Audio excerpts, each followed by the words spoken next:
ঘুড়ি ওড়ানো, যেটা গ্রামের মানুষের একটি ঐতিহ্য এবং সংস্কৃতির মধ্যে পড়ে।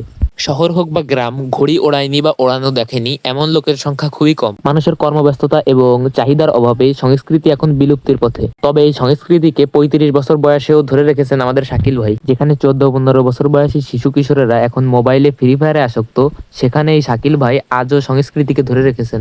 মূলত ঘুড়ি ওড়ানোর জন্য প্রয়োজন একটি ঘুড়ি, বেশ খানিকটা সুতা এবং অনেকটা ফাঁকা জায়গা। মূলত শহরে তো ফাঁকা জায়গা খুঁজে পাওয়া যায় না, এই কারণে শহরে ঘুড়ির প্রচলনটা খুবই কম এবং গ্রাম এলাকায় অনেকটা জায়গায় ফাঁকা জায়গা পাওয়া যায়, এই জন্য গ্রামের মানুষ বেশিরভাগ ঘুড়ির সাথে পরিচিত। মূলত আজকে ভাইয়ের সাথে আমরা সবাই আসছিলাম যে কিভাবে ঘুড়িটা ওড়াই, এবং অনেকদিন যেহেতু আমরা ওড়ানো দেখি না, তো ভাই হচ্ছে ঘুড়িতে বেত লাগাচ্ছিল। এই বেতটি যখন আকাশে ওড়ে তো বাতাস ওই বেতের সাথে ঘর্ষণ লেগে সেখানে মানে শব্দের উৎপত্তি হয়। মূলত বিগত এমন কোনো বছরই নেই যে যে বছর শাকিল ভাই ঘুড়ি ওড়ায় না। মূলত আমাদের এলাকার ভিতরে উনি যিনি কিনা একমাত্র মানে ঘুড়ির সাথে এখনো সম্পৃক্ত।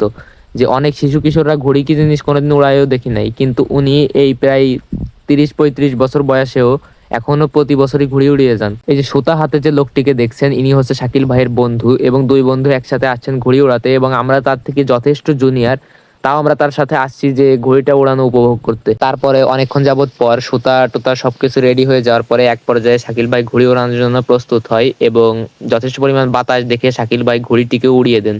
তারপরে বিলে আরো অনেকেই ঘুড়ি ওড়াতে আসছিলেন, এবং আমরা জায়গাটা খুব ভালোই উপভোগ করেছিলাম, এবং ফাঁকা জায়গা হয় সেখানে প্রচুর পরিমাণে বাতাস ছিল। আর যেহেতু আবহাওয়াটা একটু ঘোলাটে ঘোলাটে মানে বৃষ্টি ভেজা পরিবেশ, তো সবাই একসাথে ছিলাম, খুবই আনন্দ হচ্ছিল। মূলত ঘুড়ি ওড়ানো শেষে যে সুতা নিয়ে শাকিল ভাইয়ের বন্ধু বেশ খানিকটা দূরে দাঁড়িয়েছিল, তো আমরা আস্তে আস্তে হাঁটতে হাঁটতে তার কাছে চলে যাই। তো মূল কথা হচ্ছে যে শখের কোনো বয়স থাকে না, কিন্তু সাধারণত তার বয়সী মানুষ এখন কর্মব্যস্ততায় থাকে, কিন্তু তিনি কর্মব্যস্ততার মাঝেও সময় করে নেন ঘুড়ি উড়ানোর। তো সবাই ভালো থাকবেন, এবং যারা ঘুড়ি উড়িয়েছেন তারা অবশ্যই কমেন্টে জানাবেন। ধন্যবাদ।